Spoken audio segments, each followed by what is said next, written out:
Mercredi 5 juillet 2023 se tenait l'Assemblée Générale de la French Tech Périgord, suivie d'un afterwork à l'Orangerie du Manoir à Boulazac. L'occasion de recevoir Pascal Joguet, créateur français, cofondateur et CEO de Jouet Musique Instruments, et de collecter quelques sons et quelques interviews des intervenants. Pour accueillir l'ensemble des acteurs de l'innovation, donc on voit que la drogue maintenant est un peu plus prisée qu'avant, ce qu'on appelle aussi la revanche des campagnes, où les gens sortent, les entrepreneurs sortent des métropoles pour venir aussi avant y vivre. Avec Pascal de Jouet Musique ce soir à la French Tech. Bonsoir Pascal. Bonsoir. Est-ce que vous pouvez nous expliquer un petit peu là ce que vous nous avez présenté? C'est magique.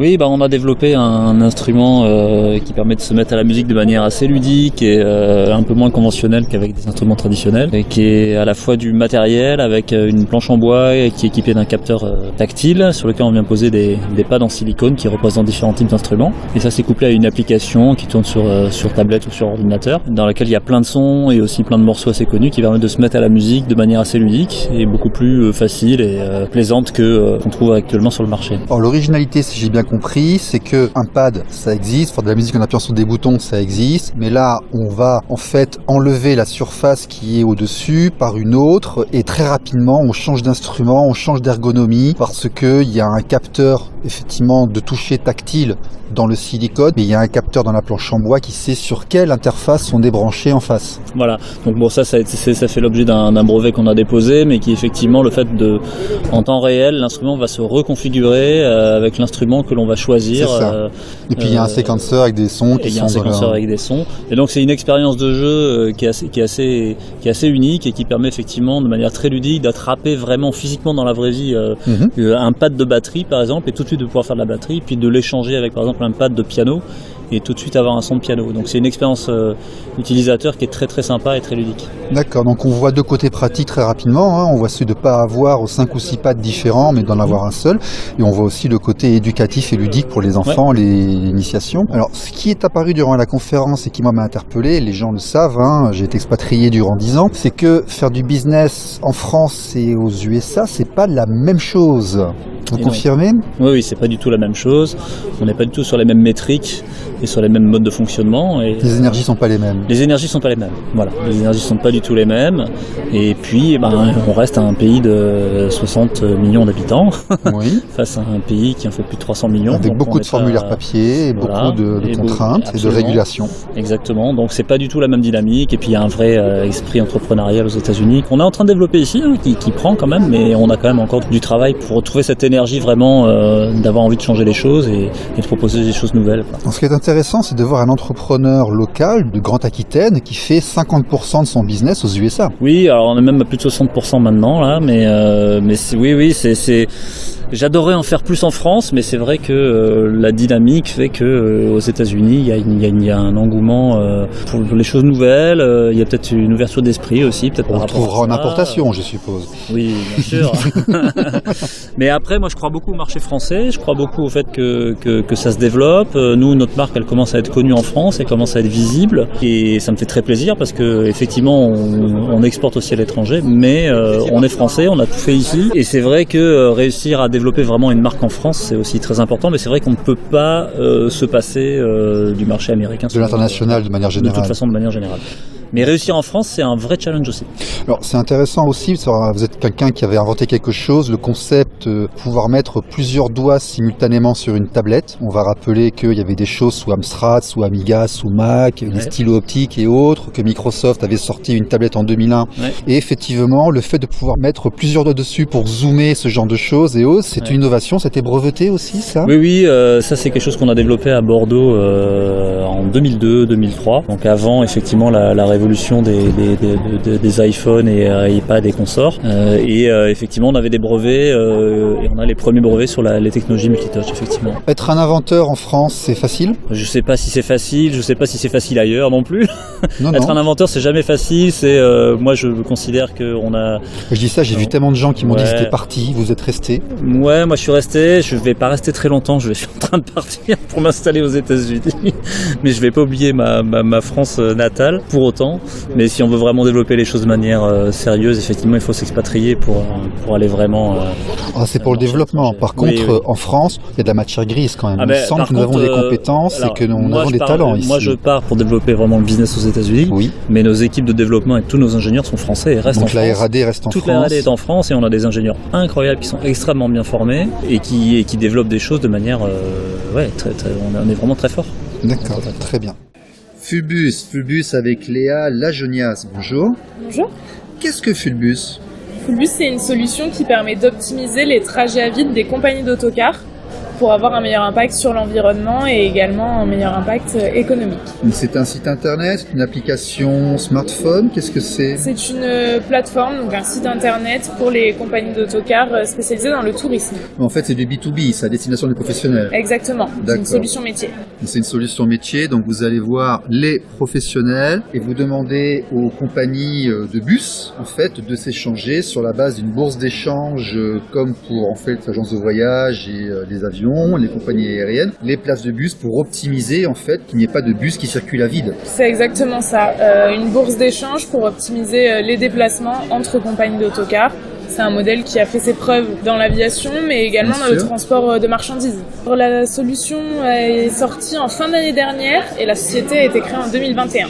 C'est encore en phase de lancement, j'espère qu'on sera rentable bientôt, mais on est en plein développement commercial, donc à la recherche de compagnies d'autocars qui souhaitent optimiser leurs déplacements et utiliser Fulbus au quotidien. Alors on travaille avec beaucoup de compagnies d'autocars en Île-de-France, parce que le besoin est très important, notamment il y a beaucoup de trajets à vide entre les gares et les aéroports. Donc pour l'instant on a beaucoup de transporteurs sur l'Île-de-France, la Bretagne et le Grand Est. Vous leur avez fait des écrans pour qu'ils puissent optimiser en temps réel, ce genre de choses. Exactement. C'est bien ça. Et l'idée, c'est de rapidement couvrir un périmètre national.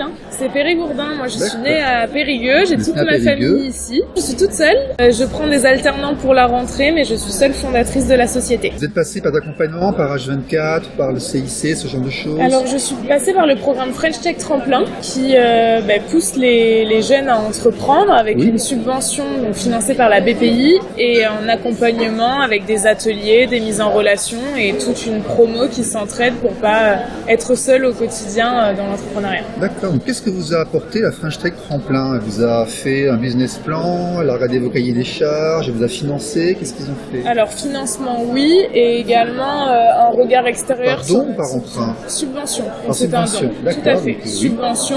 C'est une partie au début du programme, une partie à la fin, avec un hébergement d'1 an dans un incubateur. Moi, donc, je suis allée dans un incubateur à Bordeaux, parce que je suis domiciliée là-bas. Okay. Et ensuite, en plus du financement, il y a toute la partie des ateliers thématiques sur le business plan, sur comment communiquer, sur toutes les thématiques qui font partie d'une société. Très bien. Qu'est-ce qu'on peut vous souhaiter là, pour les mois qui viennent? Un beau développement commercial, un beau lancement de la solution. Et puis j'espère redorer l'image du transport en autocar pour qu'il soit plus vertueux et qu'on ait le réflexe de voyager en autocar sur les prochains mois et les prochaines années. On peut optimiser, effectivement. Exactement. On peut optimiser. Très bien. Merci beaucoup. Merci à vous. Régis Braun de la French Tech. C'était l'Assemblée Générale aujourd'hui, ça s'est bien passé?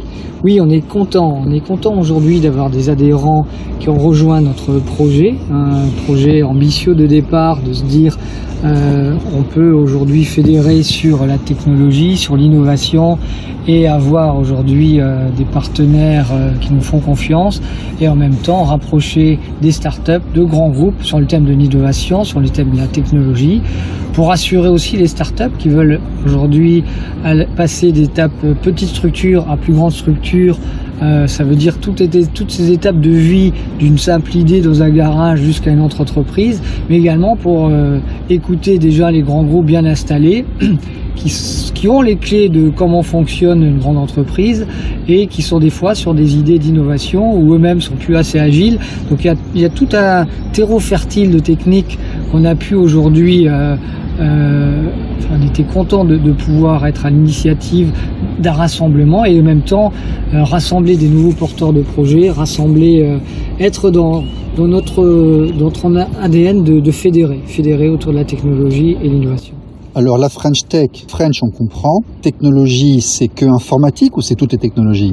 Alors l'avantage c'est que on met notre métier de fédérer, ou en tout cas notre rôle c'est de fédérer, mais en même temps de fédérer dans cette logique d'innovation. On peut innover aujourd'hui dans tout type d'organisation et tout type de métier. Vous pouvez innover dans la façon de manager, vous pouvez innover dans la façon d'être dans le transport, innover dans la façon de gérer la formation. On a tout un tas de choses qui vont arriver autour de la sécurité de la formation, on a des contraintes qui vont arriver, on a des dangers qui vont arriver. Donc notre rôle c'est également de rassurer et d'accompagner tous ces gens qui ont des questions et qui se disent au sens large comment je peux avoir à un moment donné un lien avec ces technologies qui arrivent, avec ces moyens d'innover qui arrivent, comment je m'inscris dans ce paysage et comment je me fais aider. On est beaucoup plus large que simplement de se dire tech, techno, c'est l'innovation, la technologie au sens large. Je rappelle que les initiatives de Kanban ou des choses assez organisées dans les sociétés d'automobiles aujourd'hui ont vu le jour dans une épicerie. Voilà. Ça veut dire que le bon sens, à un moment donné, peut être au cœur d'une bonne idée qui sera une belle technologie après. D'où la volonté et la capacité de la French Tech à accompagner les créateurs de technologie. Également ça. Accompagner, rassurer, et de toute façon, il y aura des étapes de butée où on doit être là, parce que toute entreprise ou toute start-up va vivre les mêmes choses. On voit aujourd'hui que les sociétés comme Tesla ont des problèmes de production, alors que c'est des super bons en technique qui n'ont jamais vu que rentrer dans une logique de produire des voitures, c'est un métier. Et donc à tout moment, vous pouvez être aussi génial que vous êtes, vous allez être en butée de quelque chose. Il faut avoir un bon réseau, il faut être réactif dans qui vous pouvez toucher en termes de communication et avoir les bons leviers. Notre rôle, c'est de bénéficier déjà d'un réseau national qui existe et d'avoir une fenêtre là en Périgord qui est en train de prendre forme. Donc French Tech Périgord, très dynamique. Qu'est-ce qui vous attend cette année qui vient? Alors, on a évoqué pas mal de sujets. On a évoqué, il y a beaucoup de métiers qu'on n'est pas encore, où on a juste effleuré un peu le sujet. On a ces notions d'experts qu'on voudrait faire venir de plus en plus pour parler d'une thématique très précise. On a déjà initié certaines conférences, mais on voudrait être un peu plus large. On va également rebondir sur ce que veulent les adhérents. On est en train de sonder sur vers quoi ils veulent aller, ce qu'ils sont plus intéressés. On a travaillé sur des pitchs pour comment présenter une levée de fonds, comment présenter en fait sa société à différents partenaires, comment identifier des concurrences, etc. On a déjà un peu plus compris ce que veulent nos adhérents. À nous maintenant d'aller plus loin avec eux et d'être plus large, d'utiliser vraiment cette fenêtre du Périgord pour accueillir, en même temps accueillir des gens de plus en plus pointus, que ce soit en communication ou en partenariat ici d'accompagnement. Tout un tas de domaines, on n'est pas encore allé sur tous. Merci, à bientôt. Merci, au revoir. RLP.